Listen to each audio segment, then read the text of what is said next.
all the way from Iceland to have this performance here today. We are a choir with only women voices, and we only sing songs by women. So the title of this concert was Her Song, Her Voice. So it's, either the song or the text is by women, but that is our focus always. So also during Christmas and next concert, and we're always focusing on this music by women. So I hope you will enjoy this performance. This first song was a lullaby, but it was a really significant text because it's a lullaby for all the children in the world. Not only the son that I'm holding, but for the rest of the children as well. The next one is completely different. This is, it's about nature in Iceland, and you will probably hear a little different tune.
The next song we will perform is called Lífsbókin, or The Book of Life, by our beloved songwriter in Iceland, Bergþóra Arnardóttir.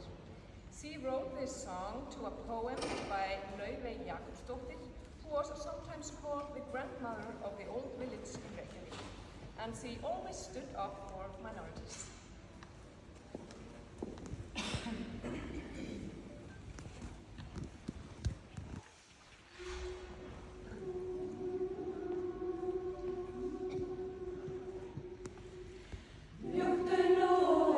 Lífsbókin